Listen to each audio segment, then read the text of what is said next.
Hello everyone, कैसे हैं आप सभी। स्वागत है आप लोगों का महिंद्राज के स्पीड टेस्ट डिस्कशन में। हम लोग बेटा बात करेंगे UP constable speed test discussion 28 की, है ना। अभी जो हमारा पीछे पेपर हुआ यूपी कांस्टेबल का और स्पीड टेस्ट नंबर की बात करें, एसटी नंबर 28 की, तो उस 28 में जो हिंदी के क्वेश्चन आए थे उसका एक्सप्लेनेशन हम लोग देखेंगे कि इस क्वेश्चन का क्या आंसर है। और उसमें जो चारों ऑप्शन दिए गए हैं हम चारों ऑप्शन को भी डिस्कस करेंगे। आपको बेटा आंसर के अलावा बहुत कुछ सीखने को मिलेगा इस सेशन में। जो चारों ऑप्शन है उसमें जो चार ऑप्शन दिए हैं हम कोशिश करके चारों ऑप्शन को एक्सप्लेन करेंगे और आपको और ज़्यादा जानकारी देने की कोशिश करेंगे, है ना। तो आपको बिल्कुल एक इंटरेस्ट आएगा। चारों ऑप्शन का एक क्विक रिवीजन कह सकते हैं पूरे ओवरऑल पेपर का।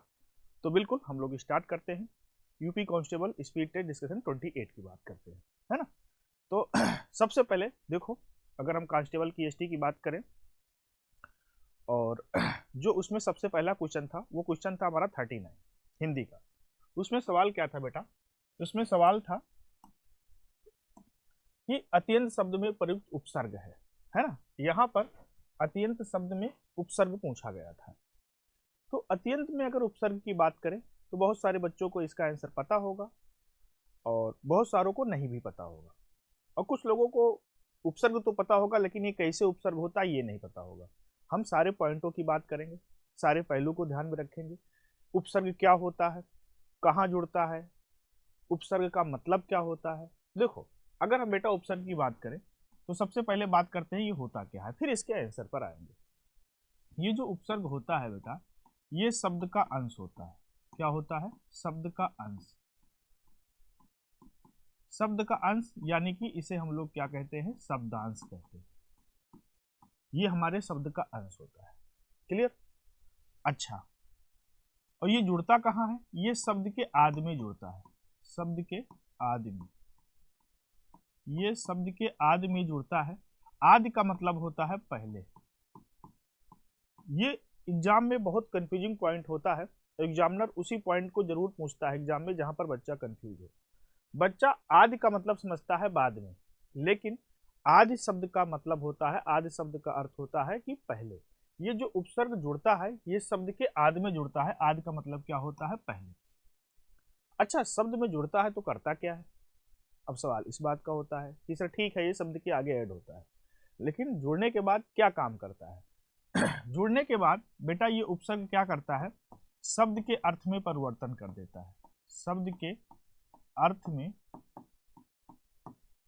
शब्द के अर्थ में बदलाव या परिवर्तन कर देता है। परिवर्तन कर देता है। क्लियर? अब यहां पर एक पॉइंट और बता दें, ये जो बेटा उपसर्ग होता है ये हमेशा मूल शब्द में जुड़ता है। कहां पर? हमेशा आपको याद रखना है, ये मूल शब्द में जुड़ता है। उपसर्ग हमेशा मूल शब्द में क्या होता है? जुड़ता है। याद रखना इस बात को, ये हमेशा कहाँ ऐड होगा? मूल शब्द में। अब ये जो अत्यंत शब्द है ये दो शब्दों से मिलकर बना था, अति प्लस अंत। अंत इसका जो अत्यंत शब्द है ये अंत क्या है? ये अत्यंत अंत हमारा है मूल शब्द। अंत क्या है? मूल शब्द। और इसमें अति का है, अति है इसमें हमारा उपसर्ग। क्लियर? उपसर्ग हमेशा मूल शब्द में ऐड होता है, जुड़ता है। तो अंत इसका क्या है? मूल शब्द। और अति क्या है बेटा? उपसर्ग। तो अत्यंत शब्द में जो उपसर्ग है वो क्या है बेटा? अति है। ऑप्शन नंबर डी बिल्कुल करेक्ट आंसर। हमने आपको इसका एक्सप्लेनेशन दिखाया क्या होता है, कैसे होता है। क्लियर? नेक्स्ट बात करते हैं। अगला क्वेश्चन है क्वेश्चन नंबर 40। उपत्यका का अर्थ होता है। वाक्यांशों के लिए एक शब्द का क्वेश्चन है ये, वन वर्ड सब्स्टिट्यूशन का। ऑप्शन क्या दिया है? प्राणियों के पेट का एक अंग। दूसरा बी ऑप्शन, पर्वत के पास की भूमि। तीसरा ऑप्शन, सूर्य जिस पर्वत के पीछे निकलता है। और फोर्थ ऑप्शन, पर्वत का शिखर। तो बेटा ये बहुत इंपॉर्टेंट कह सकते हैं, बहुत महत्वपूर्ण शब्द है। ये कई बार एग्जाम में पूछा गया है। उपत्यका का जो अर्थ होता है, पर्वत के पास की भूमि जो होती है वो क्या होती है? उसे क्या कहते हैं? उपत्यका कहते हैं। पर्वत के पास की भूमि, है ना। पर्वत के पास की जो भूमि होती है उसी को हम लोग क्या कहते हैं, उपत्यका कहते हैं। वाक्यांशों के लिए एक शब्द का है। क्लियर, आगे बढ़ते हैं। अगला है क्वेश्चन नंबर 41। कभी नाव गाड़ी पर, कभी गाड़ी नाव पर, लोकोक्ति का सही आशय है। बिल्कुल, बहुत अच्छा लोकोक्ति दिया है। हम बात करें लोकोक्ति का मतलब क्या होता है। सबसे पहले लोकोक्ति की बात करें तो ये होता है लोगों द्वारा कही गई बात। लोगों द्वारा कही गई बात। लोगों द्वारा कही गई बात को क्या कहते हैं, लोकोक्ति कहते हैं। लोकोक्ति क्या होती है, लोकोक्ति पूरा का पूरा वाक्य होती है। ये वाक्य होती है। जैसे हम मुहावरा की बात करें, थोड़ा सा मुहावरा की बात कर ले यहाँ पर। अगर हम मुहावरा की बात करें तो मुहावरा वाक्य का अंश होता है। ये क्या होता है, वाक्य का अंश। लेकिन जो लोकोक्ति होती है पूरी की पूरी सेंटेंस, पूरी की पूरी वाक्य होती है। लोगों द्वारा कही गई उक्त या लोगों द्वारा कही गई बात। तो बिल्कुल आसान है, कभी नाव गाड़ी पर, कभी गाड़ी नाव पर। यानी पहला ऑप्शन क्या, भलाई करना, ये तो बिल्कुल नहीं होगा। दूसरा ऑप्शन संघर्ष होना, ये भी नहीं होगा। एक से स्वभाव वाले होना, है ना, ये भी नहीं। इसका सही आंसर होगा डी, एक दूसरे की सहायता करना। करेक्ट आंसर क्या हो जाएगा, एक दूसरे की सहायता करना। कभी नाव गाड़ी पर, कभी गाड़ी नाव पर। इस लोकोक्ति का मतलब होता है एक दूसरे की सहायता करना। क्लियर। नेक्स्ट बात करें क्वेश्चन नंबर 42। खलिक बारी किसकी रचना है। ये बेटा जो क्वेश्चन है, ये इसका जो सही आंसर है, इसका सही आंसर है अमीर खुसरो। अब आपको एक बात बता दें, यूपी पुलिस जो प्रमोशन बोर्ड है, चाहे वो एसआई का पेपर हो और चाहे वो कांस्टेबल का पेपर हो या फिर कंप्यूटर ऑपरेटर का पेपर हो, अमीर खुसरो को पेटेंट करा लिया है। आप कोई भी पेपर उठा के देखेंगे फिर बीएससी एग्जाम का, चाहे वो एसआई का हो या कांस्टेबल का या जूनियर असिस्टेंट का, अमीर खुसरो से संबंधित क्वेश्चन वो एग्जाम में जरूर देता है। अमीर खुसरो के बारे में पूरी डिटेल आपके पास होनी चाहिए। ये पेटेंट है, बिल्कुल एग्जाम में सवाल आता है। अमीर खुसरो के बारे में अगर हम बात करें तो अमीर खुसरो एक ऐसे व्यक्ति होते हैं, ये इनका वास्तविक नाम नहीं होता है। पिछली बार यूपी पुलिस कांस्टेबल में पूछा गया कि अमीर खुसरो का वास्तविक नाम क्या था, रियल नेम। ये यूपी पुलिस कांस्टेबल में पूछा गया क्वेश्चन। अमीर खुसरो का वास्तविक नाम होता है बेटा अबुल हसन यमानुद्दीन। अबुल हसन यमानुद्दीन इनका वास्तविक नाम है। ये अमीर खुसरो कहाँ से थे, ये हमारे उत्तर प्रदेश से थे। अमीर खुसरो कहाँ से थे, उत्तर प्रदेश से। अगर उत्तर प्रदेश की बात करें तो उत्तर प्रदेश के किस डिस्ट्रिक्ट से, किस जिले से, तो ये एटा जिले से थे। कहाँ से, एटा जिले से। पश्चिमी उत्तर प्रदेश का जिला है, एटा जिले से थे। इनका जन्म उत्तर प्रदेश के एटा जिले में हुआ था। अमीर खुसरो 7 शासकों का शासनकाल देखे थे। 7 शासकों का शासनकाल देखे थे ये। कभी ऐसा सवाल मिल जाए, 7 शासकों का शासनकाल देखे थे, काफी पुराने व्यक्ति थे, 7 शासकों के शासनकाल में ये थे। इनकी जो रचनाएं हैं, इनकी रचना है खलिक बारी, और भी इनकी रचनाएं हैं, हम बता देते हैं। इनकी एक रचना है हालत ए कन्हैया, हालत ए कन्हैया, खलिक बारी। इनकी एक और रचना है नजराना ये हिंद, नजराना ए हिंद, पहेलियां। इनकी और भी रचना है पहेलियां, और भी रचना है इनकी आशिका। ये इनकी रचनाएं हैं, और भी रचनाएं हैं लेकिन ये मोस्ट इंपॉर्टेंट रचनाएं हैं। खलिक बारी, हालत ए कन्हैया, नजराना ये हिंद, पहेलियां, आशिका। इन्होंने आविष्कार कई सारी चीजों का किया था। अगर इनकी बात करें हम, इनके आविष्कार की, मैं ऊपर यहां लिख दे रहा हूं। इन्होंने आविष्कार किया था तबले का, तबले का आविष्कार किए थे, गजल के आविष्कार किए थे, हिंदी खड़ी बोली के प्रथम कवि थे, हिंदी खड़ी बोली के प्रथम कवि। हिंदू मुस्लिम एकता की संस्कृति का प्रतिनिधित्व भी कहा जाता है इनको। अमीर खुसरो साहब को हिंदू मुस्लिम एकता के संस्कृति का प्रतिनिधि कवि भी कहा जाता है। तो इन्होंने तबले का आविष्कार किया, गजल का आविष्कार किया, हिंदी खड़ी बोली के प्रथम कवि भी थे और हिंदू मुस्लिम एकता के प्रतिनिधित्व कवि भी कहे जाते हैं। क्लियर? तो खलीक बारी किसकी रचना है? अमीर खुसरो साहब की। अच्छा, पूछ लिया जाए कि अमीर खुसरो किस काल के कवि थे? काल से भी आता है। अगर बात किया जाए किस काल के कवि थे, तो बेटा ये आदिकाल के कवि थे। किस काल के? आदिकाल के कवि थे अमीर खुसरो। आदिकाल का जो टाइम पीरियड होता है 650 से या फिर कहीं कहीं 1000 मिलता है, ये चलता है 1350 तक। 650 से 1350 तक चलता है क्या? आदिकाल। तो अमीर खुसरो किस काल के कवि थे? आदिकाल के। क्लियर? चलो, मुझे लगता है कितनी इंफॉर्मेशन सफिशियंट है। आगे बढ़ते हैं। अगला क्वेश्चन है, गौह चरित्र की संधि है। गौह चरित्र, गौ प्लस चरित्र में कौन सी संधि है? अगर यहाँ पर बात करें तो ये गौह प्लस चरित्र किस संधि से बनी है? तो ये बनी है गौह चरित्र से। सही आंसर हमारा क्या है? गौह चरित्र। गौह चरित्र शब्द का जो संधि विच्छेद होगा गौ प्लस चरित्र होगा। और इसमें अगर हम संधि की बात करें तो इसमें कौन सी संधि है बेटा? इसमें है हमारी विसर्ग संधि।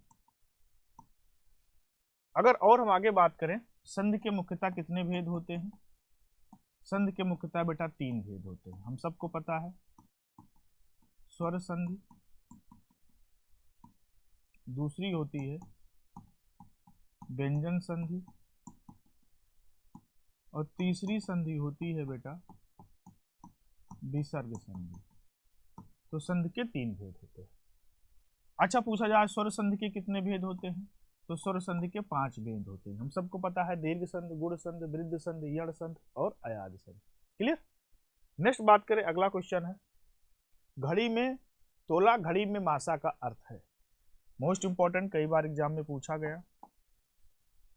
घड़ी में तोला घड़ी में मासा का अर्थ बताना है। क्या है पहला ऑप्शन? ऐसा व्यापार जिसमें एक पल मुनाफा हो तो दूसरे पल नुकसान। दूसरा ऑप्शन, जरा सी बात पर खुश और नाराज होना। तीसरा ऑप्शन, डंडी मारने में कुशल व्यापारी। फोर्थ ऑप्शन डी ऑप्शन है, बहुत ही नाजुक मिजाज। घड़ी में तोला घड़ी में मासा का अर्थ होता है जरा सी बात पर खुश और नाराज होना। तो बी ऑप्शन बिल्कुल करेक्ट हो जाएगा। क्लियर? आगे बढ़ते हैं। अगला सवाल है, जो बात लोगों से सुनी गई हो वाक्यांश के लिए एक शब्द बताना है। वाक्यांशों के लिए एक शब्द का क्वेश्चन है, इंपॉर्टेंट है, अक्सर ये एग्जाम में पूछा भी गया है। जो बात लोगों से सुनी गई हो वाक्यांश के लिए एक शब्द, उसे कहते हैं जनश्रुत।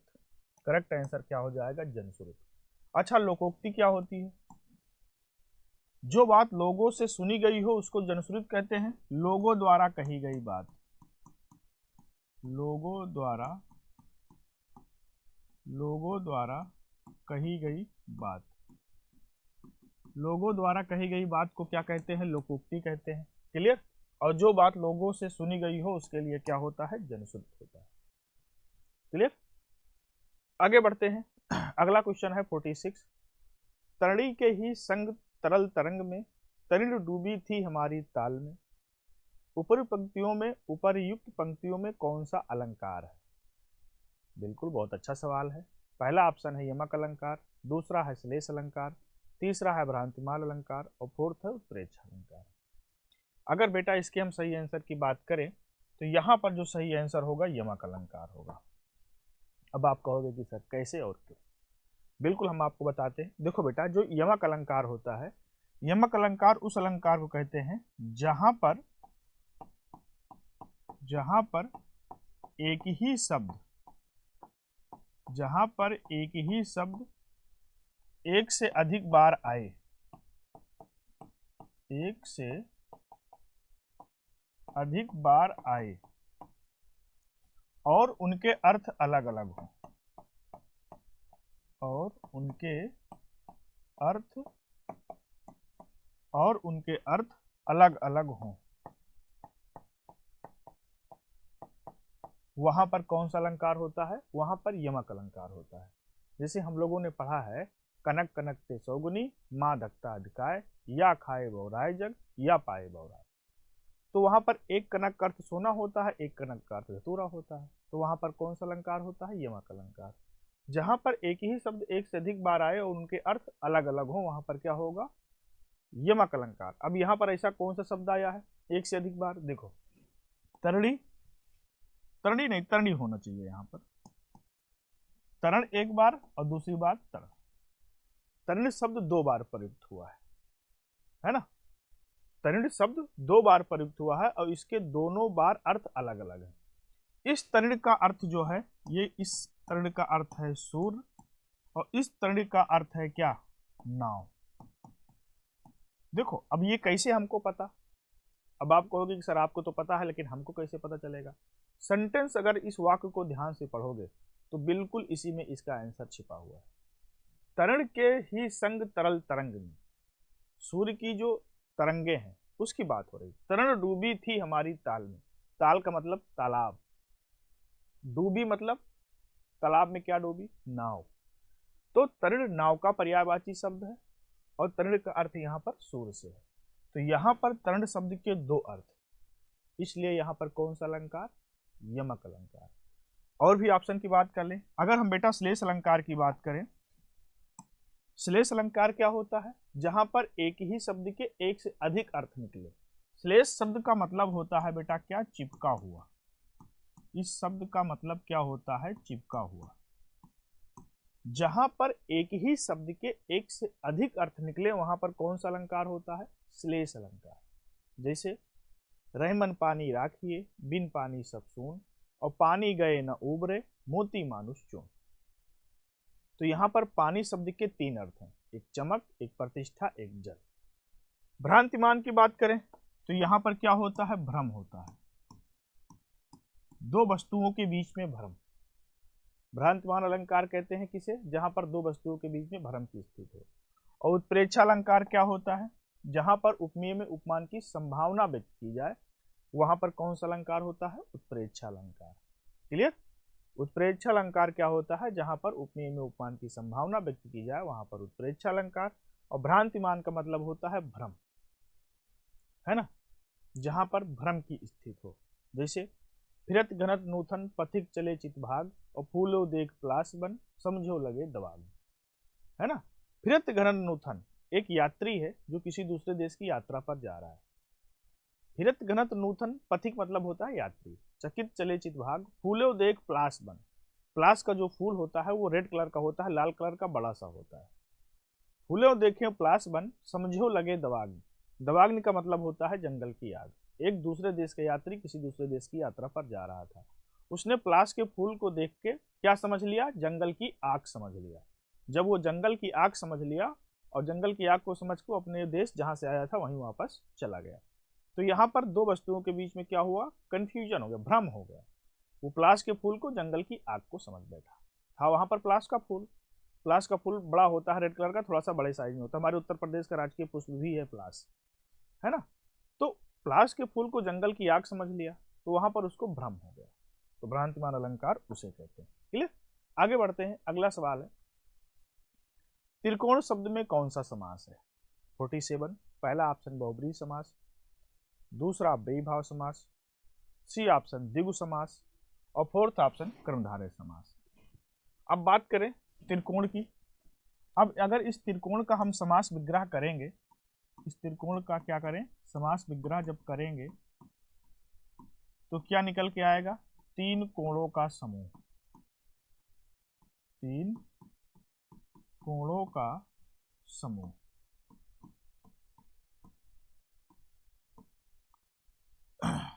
क्या हुआ? 3 कोणों का समूह।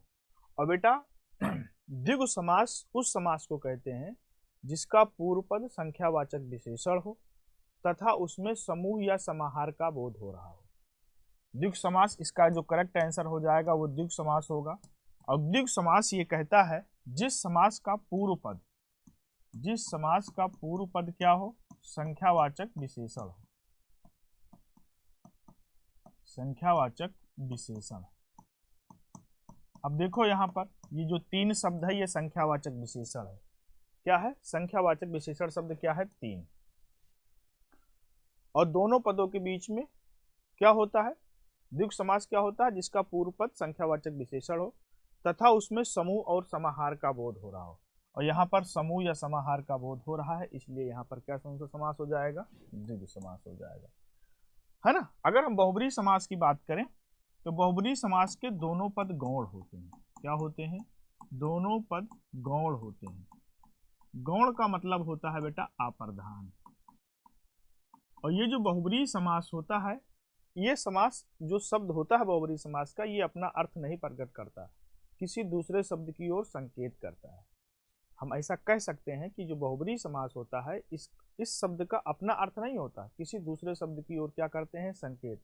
जैसे हम बहुब्रीहि समास के एग्जाम्पल की बात करें तो दशानन, ये जो दशानन शब्द है ये किसके लिए इस्तेमाल होता है, रावण के लिए। दस है आनंद जिसके, अर्थात रावण। दशानन हो गया, चतुरानन हो गया, चतुरानन, चतुर्भुज हो गया। अब चतुर्भुज किसके लिए इस्तेमाल होता है, चार है भुजाएं जिसके, अर्थात विष्णु जी के लिए। चतुरानन, चार है आनंद जिसके, अर्थात ब्रह्मा जी के लिए। चतुरानन किसके लिए इस्तेमाल होता है, ब्रह्मा जी के लिए। चतुर्भुज, चार है भुजाएं अर्थात विष्णु। दशानन रावण के लिए। अगर हम बात करें एक दंत, किसको कहते हैं हम लोग, एक दंत, गणेश जी को। किसको कहते हैं, गणेश जी को। नीलकंठ, नीला है जिसका कंठ, अर्थात भगवान शिव। अब वही भाव समास की बात करें तो यहाँ पर इसका जो पूर्व पद होता है, पूर्व पद अव्यय वाला उपसर्ग होता है। क्या होता है, अव्यय वाला उपसर्ग। और इस अव्ययी भाव समास में एक ही शब्दों की पुनरावृत्ति भी होती है, एक ही शब्दों की पुनरावृत्ति भी होती है। जैसे आ जाए रातों रात, दिनों दिन। अगर कहीं पर भी एक ही शब्दों की पुनरावृत्ति हो रही है तो तुरंत वहां क्या हो जाता है, अव्ययी भाव समास। जैसे आ जाए चार चार, यहां पर ये अगर आपके एग्जाम में आ जाए तो मैक्सिमम बच्चे इसको कह देंगे कि ये द्वंद्व समास है, योजक चिन्ह देख लेंगे। लेकिन बेटा हमेशा याद रखना, अगर एक ही शब्दों की पुनरावृत्ति हो रही है, एक ही शब्द एक से अधिक बार आ रहा है, ना तो वहां पर द्विगु समास होगा, ना तो वहां पर द्वंद्व समास होगा, वहां पर अव्ययी भाव समास होगा। हमारी बात को ध्यान से सुनना, एक ही शब्दों की पुनरावृत्ति होनी चाहिए। चार चार आ जाए, पांच पांच आ जाए, दस दस आ जाए, है ना, दिनों दिन, रातों रात, बारंबार, एकाएक, एक ही शब्दों की पुनरावृत्ति हो तो वहां पर कौन सा समास होगा, अव्ययी भाव। कर्मधारय समास की बात करें तो दोनों पदों के बीच में यहां पर विशेषण विशेष का संबंध होता है। दोनों पदों के बीच में किसका संबंध होगा, विशेषण विशेष का संबंध होगा, है ना, याद रखना। जैसे आ जाए महात्मा। अब महात्मा का अगर हम समास विग्रह करेंगे तो क्या निकल के आएगा, महान है जो आत्मा। तो दोनों पदों के बीच में देखो, महान शब्द यहाँ पर क्या है, महान शब्द है हमारा विशेषण, और आत्मा शब्द यहाँ पर बेटा क्या है, विशेषण। तो हम लोगों ने चारों ऑप्शन को एक्सप्लेन कर लिया। मुझे पूरी उम्मीद है कि आप लोगों को समझ में आया होगा। नेक्स्ट बात करते हैं 48, धूमिल शब्द का विलोम बताना है। धूमिल का विलोम बताना है आपको। पहला ऑप्शन है उज्जवल, दूसरा स्वच्छ, तीसरा धुंधला, फोर्थ चमकीला। धूमिल शब्द के विलोम की बात करें तो इसका विलोम क्या हो जाएगा, उज्जवल हो जाएगा। स्वच्छ का विलोम की बात करें तो इसका विलोम होगा अस्वच्छ। और धुंधला की बात करें, धुंधला का विलोम क्या होगा, अस्पष्ट। धुंधला का विलोम क्या हो जाएगा, अस्पष्ट हो जाएगा। धूमिल का विलोम उज्जवल, स्वच्छ का विलोम अस्वच्छ, धुंधला का विलोम अस्पष्ट। क्लियर। आगे बात करते हैं। अगला सवाल है, निमिष शब्द का पर्याय है। पर्याय का मतलब पर्यायवाची होता है। क्लियर। निमिष शब्द का पर्याय यानी कि पर्यायवाची है। प्रकाश, छिद्र, पूर्ण, क्षण। निमिष का जो पर्यायवाची है बेटा वो क्या है, क्षण है। बिल्कुल सही आंसर क्या हो जाएगा, क्षण। नेक्स्ट बात करते हैं क्वेश्चन नंबर 50। मैथिली बोली के लोकप्रिय कवि हैं नंददास, जायसी, तुलसीदास, विद्यापति, है ना। तो मैथिली बोली के जो लोकप्रिय कवि हैं वो है बेटा विद्यापति। सही आंसर क्या हो जाएगा, विद्यापति। अगर हम मैथिली बोली की बात करें तो ये जो मैथिली बोली है ये बिहारी उपभाषा की बोली है। किसकी? बिहारी उपभाषा की बोली है। बिहारी उपभाषा की 3 बोलियां हैं। एक तो है कौन सी? भोजपुरी, भोजपुरी है, दूसरी है मगही, और तीसरी हमारी कौन सी है बेटा? मैथिली, है ना। चलो, तुलसीदास जी किस भाषा के हैं? तुलसीदास जी की जो भाषा होती है वो अवधी होती है। अवधी के साथ साथ ये इनका कहीं कहीं कुछ रचनाएं ब्रज भाषा में भी हैं। अवधी प्लस हम कह सकते हैं कि ब्रज भाषा, है ना। और क्लियर। चलो आगे बढ़ते हैं। अगला क्वेश्चन है, शीर्ष शब्द का तत्सम क्या होगा? सिरा, सीसा, शीर्ष या शीर्षक? तो शीर्ष शब्द का जो तत्सम होगा वो होगा बेटा क्या? शीर्ष। क्या होता है तत्सम? अगर हम तत्सम शब्दों की बात करें तो जो संस्कृत भाषा के शब्द होते हैं, संस्कृत भाषा के जो शब्द होते हैं उनको अगर हम अपनी हिंदी में इस्तेमाल कर रहे हैं ज्यों का त्यों बिना किसी परिवर्तन के, संस्कृत भाषा के शब्द अगर उनको हम अपनी हिंदी में इस्तेमाल कर रहे हैं बिना किसी परिवर्तन के ज्यों का त्यों, तो उसे हम क्या कहते हैं? तत्सम शब्द। अगर हम तद्भव की बात करें तो ऐसे शब्द जो निकले तो संस्कृत भाषा से हैं लेकिन थोड़े से रूप परिवर्तन के साथ हिंदी में इस्तेमाल कर रहे हैं तो उन्हें क्या कहते हैं? तद्भव शब्द कहते हैं। अब आपको मैं एक ट्रिक बताता हूं। एक ट्रिक ये है, किसी भी शब्द के ऊपर ऊपर रा लगा हो, ऊपर क्या लगा हो? रा लगा हो, या फिर नीचे रा लगा हो, या फिर क्या हो? नीचे रा लगा हो, या फिर ऋण युक्त हो। क्या हो? ऋण युक्त शब्द। किसी शब्द के ऊपर रा लगा हो, जैसे यहां पर ऊपर लगा हुआ है, जैसे आ जाए क्रम तो ये नीचे रा लग गया। जैसे आ जाए कृत तो ये क्या हो गया? ये ऋण युक्त है।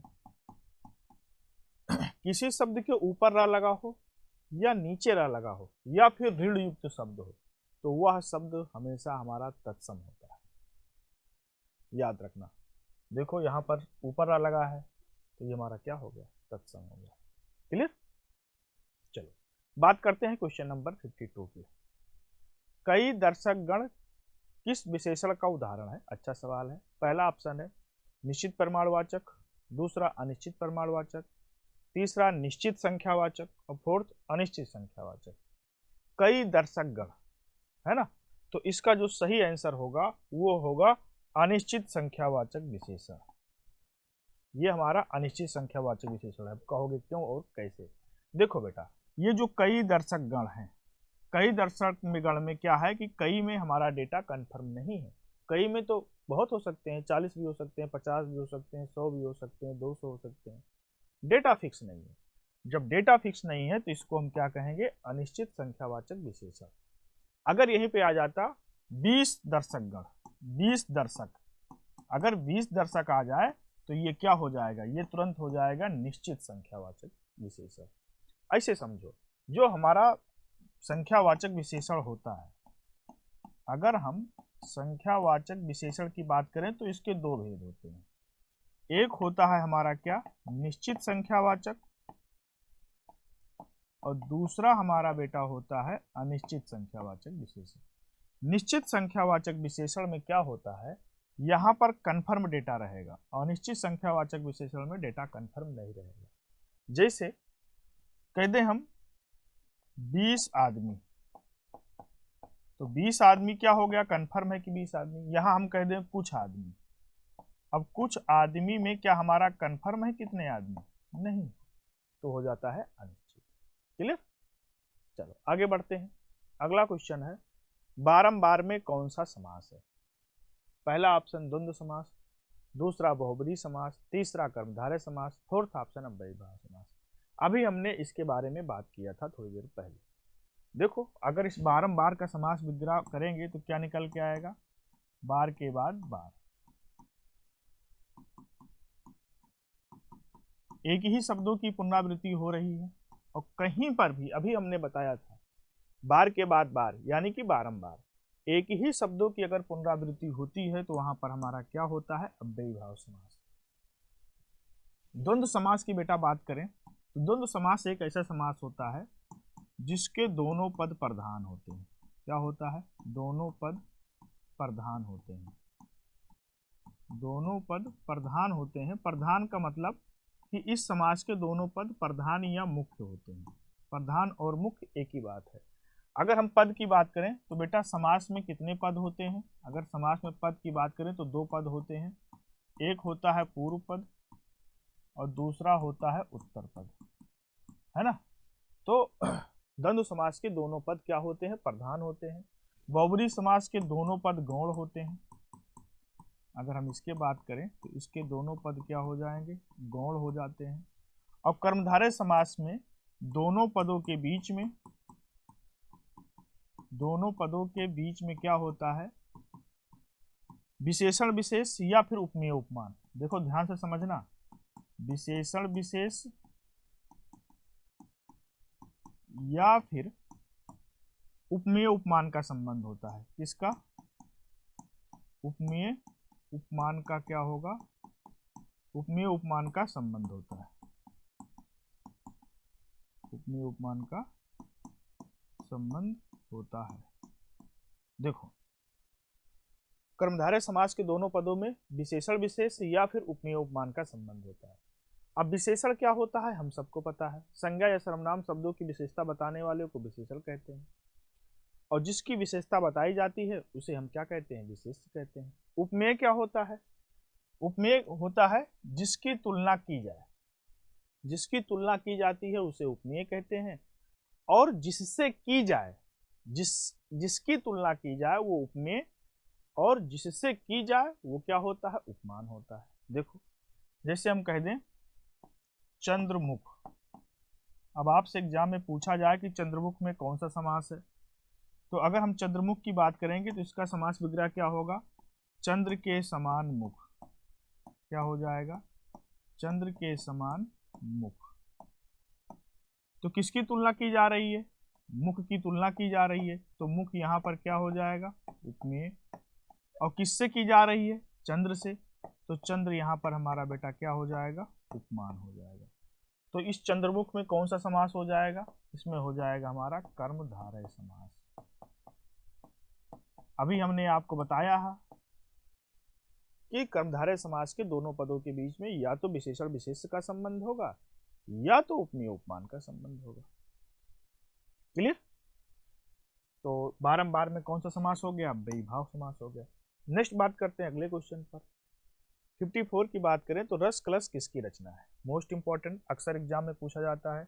रस कलश की बात करें तो ये अयोध्या सिंह उपाध्याय हरिऔध की रचना है, हिंदी साहित्य का है, कई बार एग्जाम में पूछा भी गया है। अयोध्या सिंह उपाध्याय हरिऔध की बेटा और भी रचनाएं हैं। इनकी रचना है एक बहुत फेमस प्रिय प्रवास, पद परसून, पद परसून भी इन्हीं की रचना है। प्रिय प्रवास, पद परसून, चुभते चौभते, चुभते चौभते इन्हीं की रचना है। वैदेही वनवास, वैदेही वनवास, वैदेही वनवास भी इन्हीं की रचना है। प्रिय प्रवास, पद परसून, चुभते चौभते, वैदेही वनवास, रस कलश तो हो ही गई, है ना। चलो रामधारी सिंह दिनकर की बात करें तो इनकी बहुत सारी रचनाएं हैं। हुंकार, रेणुका, द्वंद्व गीत, कुरुक्षेत्र, इतिहास के आंसू, रसमती, उर्वशी। उर्वशी के लिए इनको ज्ञानपीठ पुरस्कार भी मिला, आगे बात करेंगे भी, है ना। उर्वशी नाम से दो लोगों की रचनाएं हैं, एक जयशंकर प्रसाद की भी रचना है और उर्वशी के नाम से रामधारी सिंह दिनकर की भी रचना है। तो रामधारी सिंह दिनकर को उर्वशी के लिए क्या मिला है, उर्वशी के लिए इनको ज्ञानपीठ पुरस्कार मिला है। कौन सा पुरस्कार, ज्ञानपीठ पुरस्कार मिला है 1972 में, 1972 में, 1972 में इनको ज्ञानपीठ पुरस्कार मिला है। महादेवी वर्मा को भी ज्ञानपीठ पुरस्कार मिला है, किसके लिए, यामा के लिए, हम सबको पता है ना। मैथिली शरण गुप्त की बहुत सारी रचनाएं हैं, रंग में भंग, दैदरथ, पंचवटी, झांकार, साकेत, सोदरा, है ना। चलो तो इसका जो सही आंसर है रस कलश किसकी रचना है, ये है अयोध्या सिंह उपाध्याय हरिऔध। आगे बढ़ते हैं, अगला है उच्चारण उच्चारण स्थान के आधार पर, उच्चारण स्थान के आधार पर बताइए कि मूर्धन व्यंजन कौन से हैं। अच्छा, मूर्धन व्यंजन बताना है आपको उच्चारण स्थान के आधार पर मूर्धन व्यंजन।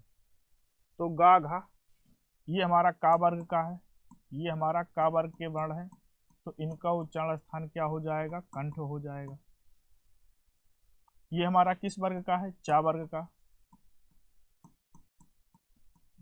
अगर हम चा वर्ग की बात करें,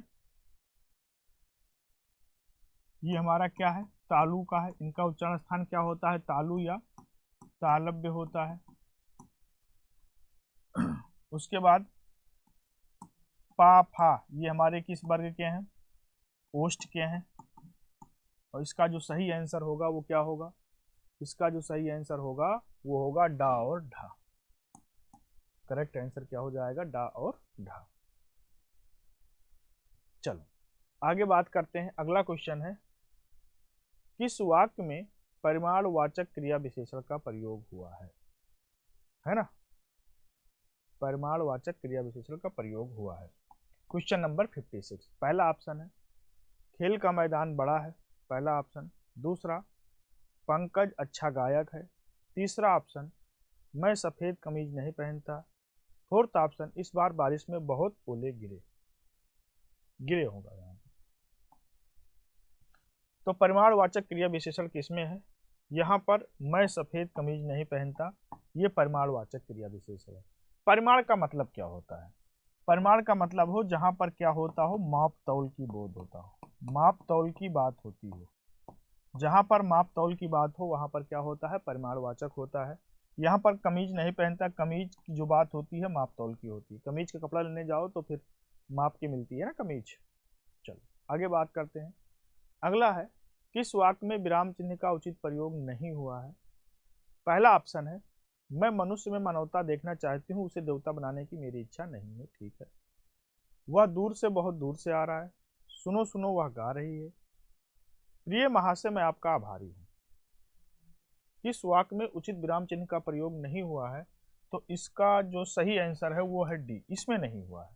यहाँ पर प्रिय महाशय के स्थान पर विस्मयादबोधक चिन्ह होना चाहिए, ये होना चाहिए। जब ये होगा तो ये सही होगा।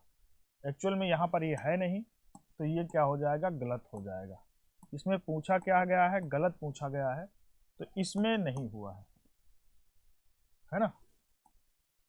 अगर हम बात करें तो इसमें गलत प्रयोग हुआ है, सही होना चाहिए महाशय के बाद विस्मयादबोधक का चिन्ह होना चाहिए। चलो नेक्स्ट बात करें, क्वेश्चन नंबर 58, गुरु गोविंद तो एक है, दूजा यह आकार, आपा मेट जीवत मरे, तो पावे करतार, उपयुक्त दोहे में कौन सा रस है। बहुत अच्छा सवाल है। श्रृंगार रस, करुण रस, अद्भुत रस, शांत रस। देखो शांत रस का जो अस्थाई भाव होता है वो होता है सम या निर्वेद। क्या होता है, सम या निर्वेद। और यहाँ पर गुरु गोविंद तो एक है, दूजा यह आकार, आपा मेट जीवत मरे, तो पावे करतार, इसका जो सही आंसर होगा शांत रस हो जाएगा। श्रृंगार रस का जो अस्थाई भाव होता है वो होता है रतिया प्रेम। करुण रस का जो अस्थाई भाव होता है वो बेटा होता है शोक। अद्भुत रस का जो अस्थाई भाव होता है वो होता है विस्मय या आश्चर्य। अब आप लोग सोच रहे होंगे कि सर यहाँ पर शांत रस कैसे हो गया, मैं बताता हूँ। देखो शांत रस का जो अस्थाई भाव होता है सम या निर्वेद। उस पंक्ति को पढ़ने पर आपको एक शांत या निर्वेद की जब फीलिंग होती है, जो उसका स्थायी भाव होता है समय निर्वेद, ये आपको पंक्ति में मिलता है। जैसे गुरु गोविंद तो एक है, दूजा यह आकार, आपा मेट जीवत मरे, तो पावे करतार। इस पंक्ति को पढ़ने के बाद क्या हो रहा है, निर्वेद की बात हो रही, सम की बात हो रही, शांत की बात हो रही, तो यहाँ पर कौन सा रस हो जाएगा, शांत रस।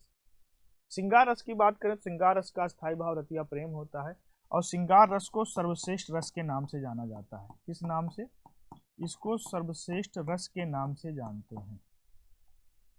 क्लियर। चलो आगे बढ़ते हैं, अगला है निम्न पद में कौन सा पद वैया प्रत्यय लगने से बना है। अच्छा, वैया प्रत्यय लगने से बना है। खैया नहीं है, डटैया नहीं, बचैया नहीं। देखो खवैया जो शब्द है सही आंसर खवैया होगा, ये बना किससे है, देखो ध्यान से। प्रत्यय क्या होता है अभी हम बताते हैं। ये खाना प्लस वैया से बना है, खाना प्लस वैया। तो वैया हमारी प्रत्यय होती है और खाना इसका क्या है, मूल शब्द है। मूल शब्द कह सकते हैं, या फिर ये हम कह सकते हैं कि खाना क्या होता है, कृदंत प्रत्यय होती है। अब प्रत्यय होता क्या है इसकी बात कर लें। ये प्रत्यय भी बेटा शब्दांश होता है, उपसर्ग की तरह ये भी होता है, ये भी शब्दांश होता है। बस फर्क ये होता है कि ये शब्द के अंत में ऐड होता है, शब्द के अंत में जुड़ता है, शब्द के अंत में जुड़ता है। प्रत्यय भी शब्दांश होता है, शब्द का अंश होता है, ये भी शब्द के अंत में जुड़ता है। और प्रत्यय हमारे दो प्रकार के होते हैं। एक प्रत्यय होता है बेटा कृत प्रत्यय, दो प्रकार के होते हैं। और दूसरी जो प्रत्यय होती है वो होती है तदिदांत प्रत्यय। और जो कृत प्रत्यय होती है वो हमेशा क्रिया में जुड़ती है, और तदिदांत प्रत्यय संज्ञा, सर्वनाम और विशेषण में जुड़ते हैं, है ना। तो यहाँ पर जो प्रत्यय है वो क्या है, खोई है। अगला है, निम्नलिखित में से किस वाक्य में अकर्मक क्रिया है। ठीक है, कर्म या रचना की दृष्टि से क्रिया के दो भेद होते हैं, एक अकर्मक और एक सकर्मक। किस वाक्य में कर्मक क्रिया है, श्याम बर्गर खाता है, तो श्याम करता है, खाता है क्रिया है, बर्गर आ गया, कर्म आ गया, तो ये क्रिया हमारी कैसी हो गई, सकर्मक हो गई। यहाँ पर सकर्मक क्रिया नहीं है, सॉरी ये कर्मक क्रिया नहीं है, ये सकर्मक है। सीमा सोती है, मैंने उसे गेंद दी, उसकी कमीज है। इसका जो सही आंसर होगा सीमा सोती है। जो सोना होता है ना बेटा, सोना, गोल्ड वाला सोना नहीं, स्लीप वाला सोना, ये सोना हमेशा हमारी अकर्मक क्रिया होती है। ये क्या होती है, हमेशा अकर्मक क्रिया होती है। अब होती क्या अकर्मक क्रिया, जिस क्रिया के साथ कर्म ना हो और क्रिया का फल कर्ता पर पड़े उसे कहते हैं अकर्मक क्रिया। सकर्मक क्रिया के साथ हमेशा कर्म होता है या फिर कर्म होने की संभावना होती है। सकर्मक क्रिया के साथ कर्म होता है या कर्म होने की संभावना होती है तो उसे सकर्मक क्रिया कहते हैं। अकर्मक क्रिया के साथ कर्म नहीं होता, सीमा सोती है, देखो कर्म है क्या, सोती है का प्रभाव किसके ऊपर पड़ रहा है, कर्ता पर, यानी कि सीमा पर। तो यहाँ पर क्रिया कौन सी हो जाएगी, अकर्मक क्रिया हो जाएगी। अगला है, निम्नलिखित में से प्रत्यय युक्त शब्द नहीं है। किस शब्द में प्रत्यय नहीं है, चलो देखते हैं। सावधानी की बात करें तो यहाँ पर ई प्रत्यय है। समझदार में बात करें तो यहाँ पर दार प्रत्यय है। स्वभाव की बात करें तो यहाँ पर आव प्रत्यय है। इन तीनों शब्दों में प्रत्यय लगी हुई है। सादर में कोई प्रत्यय नहीं है, तो सही आंसर क्या हो जाएगा, ए ऑप्शन हो जाएगा। पूछा है निम्नलिखित में से प्रत्यय युक्त शब्द नहीं है। प्रत्यय क्या होती है अभी हम लोगों ने पीछे डिस्कस किया। नेक्स्ट बात करते हैं क्वेश्चन नंबर 62। निम्नलिखित में से कौन सी व्याकरण और वर्तनी से शुद्ध भाषा कहलाती है। साहित्यिक भाषा, प्रांजल भाषा, मानक भाषा, व्याकरणिक भाषा। इसका जो सही आंसर होगा मानक भाषा होगा। निम्नलिखित में से कौन सी व्याकरण और वर्तनी की दृष्टि से शुद्ध भाषा कहलाती है, तो वो होती है मानक भाषा। क्लियर। अगला है, निम्नलिखित में से स्त्रीलिंग शब्द बताना है। बहुत अच्छा सवाल है। पहला ऑप्शन है किन्नर, दूसरा Mathura, third option Badrinath, fourth अपिरगरा। इसका जो सही आंसर है बेटा वो है क्या, मथुरा। अब आपको मैं एक ब्रह्मास्त्र बताता हूं। जितने भी धाम होते हैं, जितने भी धाम हैं हमारे हिंदू धर्म में, अगर भारत में बात करें तो भारत में 4 धाम हैं। जितने भी धाम हैं वो होते हैं पुल्लिंग, जितने भी धाम हैं वो पुल्लिंग होते हैं। और जितनी भी नगरी हैं, जितनी भी नगरी हैं वो होती हैं क्या, स्त्रीलिंग। जितनी भी नगरी हैं वो क्या है, स्त्रीलिंग है। और धाम जो होते हैं पुल्लिंग, 4 धाम हमारे भारत में है। सबसे पहले बात करें, देखो बद्रीनाथ, बद्रीनाथ केदारनाथ, ये हम सबको पता है कहाँ पर पड़ता है, ये पड़ता है उत्तराखंड। दूसरा धाम हम बात करें तो रामेश्वरम, रामेश्वरम है। तीसरा है जगन्नाथपुरी, जगन्नाथपुरी। और एक धाम और कौन सा बचा, बद्रीनाथ, केदारनाथ, रामेश्वरम, जगन्नाथपुरी और द्वारकाधीश, द्वारिकाधीश गुजरात में, सोमनाथ। तो ये जितने भी धाम हैं ये सब पुल्लिंग होते हैं। और जितनी भी नगरी हैं वो क्या होती हैं, जैसे मथुरा हो गया, आपको बता दें काशी, काशी भी नगरी है। और आपको बता दें अयोध्या भी नगरी है। अयोध्या भी क्या है, नगरी है। अयोध्या आज पूरे विश्व में प्रचलित है, हम सबको पता है। इसको बताने के लिए, जानने के लिए कोई, सबको पता है कि अयोध्या क्या है। पूरे विश्व में लोगों को पता चल गया कि अयोध्या क्या है, भगवान राम की जन्मभूमि है। अयोध्या भी नगरी है, काशी भी नगरी है, मथुरा भी नगरी है ना। लेकिन कहीं कहीं आपको मिल जाएगा कि अयोध्या धाम, वो एक्चुअल में सही नहीं लिखा गया है। अयोध्या धाम नहीं है, अयोध्या नगरी है। तो अयोध्या शब्द भी हमारा स्त्रीलिंग शब्द है, और काशी भी नगरी है, मथुरा भी नगरी है। क्लियर। तो धाम पुल्लिंग होते हैं, नगरी स्त्रीलिंग होती है। आगे बढ़ते हैं। क्वेश्चन नंबर 64, निम्नलिखित वाक्यों में से क्रिया विशेषण अव्यय चुनिए। कुत्ता भौंक रहा है, राम खाना खा रहा है, अधिक मत बोलो, वह रात भर जागती रही। क्रिया विशेषण अव्यय को चुनना है। अव्यय क्या होते हैं? अव्यय वो होते हैं बेटा, निम्नलिखित वाक्यों में क्रिया विशेषण अव्यय चुनना है। ठीक है, क्रिया विशेषण अव्यय चुनना है। अव्यय ऐसे शब्द होते हैं जिनमें लिंग वचन कारक के द्वारा कोई परिवर्तन नहीं होता है। लिंग वचन कारक के द्वारा कोई परिवर्तन नहीं होता है, वो सदैव अपरिवर्तित होते हैं, कभी बदलते ही नहीं है। इसका सही आंसर हो जाएगा राधा रात भर जागती रही, है ना। चलो आगे बात करते हैं। अगला है, निम्नलिखित में से एक का अर्थ तिरछी नजर तथा आक्षेप आपेक्ष है। आपेक्ष होना चाहिए, है ना। निम्नलिखित में शब्दों में से एक का अर्थ तिरछी नजर तथा आपेक्ष है, तो इसका सही आंसर हो जाएगा कटाक्ष। कटाक्ष का जो अर्थ होता है वो होता है क्या, तिरछी नजर या आपेक्ष। नेक्स्ट बात करें, अगला है, पवन तनय संकट हरण मंगल मूरत रूप, राम लखन सीता सहित हृदय बसो सुरभूप। ऊपर पंक्तियों में कौन सा छंद है? अच्छा, बहुत अच्छा है। बात करते हैं इसका क्या है आंसर। पवन तनय संकट हरण मंगल मूरत रूप, राम लखन सीता सहित हृदय बसो सुरभूप। ऑप्शन दिया है 4, चौपाई, बरवय, दोहा, सोरठा। अगर हम इसके आंसर की बात करें तो गिनना पड़ेगा। छंद है तो हमको मात्रा गिनना पड़ेगा। यहाँ पर लघु लघु लघु लघु लघु लघु गुरु लघु लघु लघु लघु लघु, कितनी मात्रा हो गई? 3, 2 5, 1 6, 2 8, 1 9, 10, 11, 12, 13, यानी कि पहले चरण में 13 मात्रा। दूसरे चरण में देखते हैं, गुरु लघु लघु गुरु लघु लघु गुरु लघु, तो 3, 1 4, 2 6, 2 8, 2 10, 1 11। दूसरे चरण में कितना हो गया? 11। तीसरा गिन लेंगे तो पता चल जाएगा कि ये क्या है। चौपाई तो नहीं है, चौपाई के प्रत्येक चरण में बराबर मात्राएं होती हैं, 16-16 होती हैं। दोहा के पहले और तीसरे चरण में 13-13 होती हैं, दूसरे और चौथे में 11-11।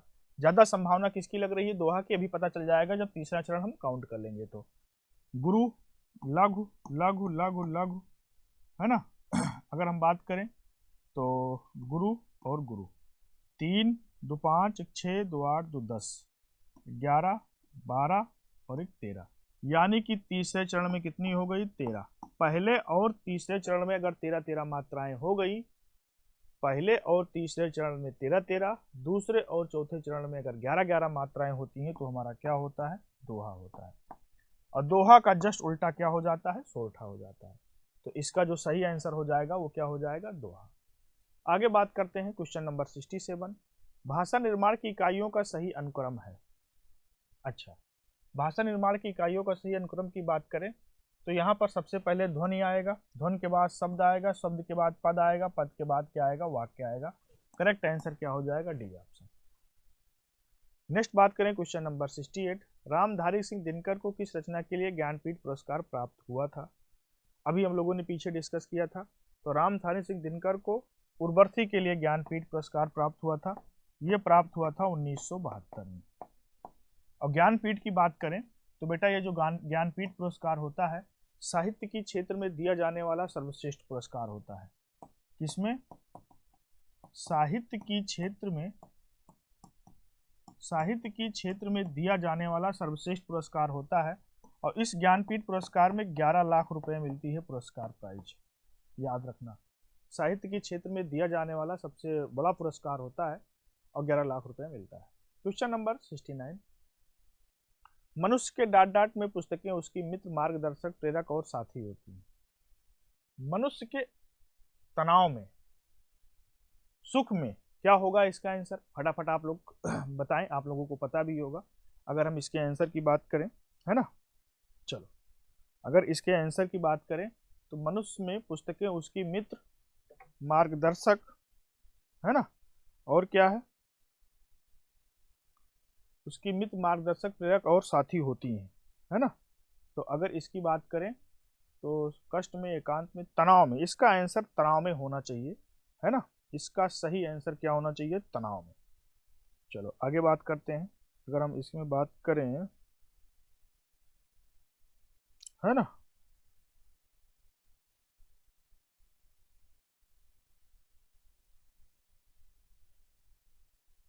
मनुष्य के एकांत में, मनुष्य के एकांत में भी हो सकता है, मनुष्य के एकांत में पुस्तकें उसकी मित्र, मनुष्य के तनाव में, या मनुष्य के एकांत में, थोड़ा सा यहाँ पर बहुत नियर अबाउट ऑप्शन है, लेकिन आंसर तो तनाव लग रहा है। मनुष्य के तनाव में पुस्तकें उसकी मित्र, मार्गदर्शक, प्रेरक और साथी होती हैं। और अगर हम बात करें तो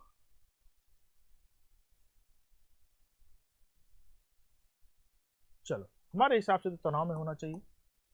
नेक्स्ट बात करें 70 नंबर, व्याकरण की दृष्टि से कौन सा शब्द अशुद्ध है। गृहिणी बिल्कुल सही है, विभीषण भी सही है, जगत गुरु भी सही है, ये गलत है। विरहणी गलत शब्द लिखा हुआ है। अगर हम शुद्ध शब्द की बात करें तो जो बेटा विरहणी होता है वो क्या होता है, बिरहिणी होता है। शुद्ध शब्द क्या होता है, बिरहिणी होता है, बिरहिणी, है ना। तो यहाँ पर अशुद्ध पूछा है तो अशुद्ध हमारा ये हो जाएगा, है ना। बात करते हैं अगले क्वेश्चन की। अगर अगले क्वेश्चन की बात करें तो अब क्या है, गद्यांश है। गद्यांश तो आप लोग पढ़ ही चुके होंगे, हम एक बार फटाफट इसके आंसर बता देता हूँ। लेखक के अनुसार इसका जो सही आंसर होगा वो क्या होगा, अगर हम इसकी बात करें तो इसका सही आंसर क्या हो जाएगा, बच्चों की अलग अलग प्रतिभा होती है। 71 का बी आंसर हो जाएगा गद्यांश पढ़ने के बाद। गद्यांश में दिया गया शब्द पढ़ा लिखा होने का तात्पर्य है। अगर हम 72 की बात करें तो इसका आंसर क्या हो जाएगा, साक्षर हो जाएगा। 72 का क्या है, 72 का क्या है, साक्षर होना। और अगर हम 73 की बात करें, लेखन के अनुसार शिक्षित होना और साक्षर होना, अगर इसकी बात करें इसकी, तो दोनों में मूलभूत अंतर होता है, दोनों में मूलभूत अंतर होता है। 73 का बी आंसर बिल्कुल करेक्ट हो जाएगा, है ना। और नेक्स्ट वन बात करें, गद्यांश के अनुसार शिक्षा का अर्थ है ना। तो अगर इसकी बात करें तो इसका आंसर 2 हो जाएगा, बच्चों में विभावत शक्तियों की प्रस्तुति करना। बी ऑप्शन करेक्ट हो जाएगा, गद्यांश के अनुसार शिक्षा का अर्थ है। और अगर हम 75 की बात करें, है ना, 75 क्या है,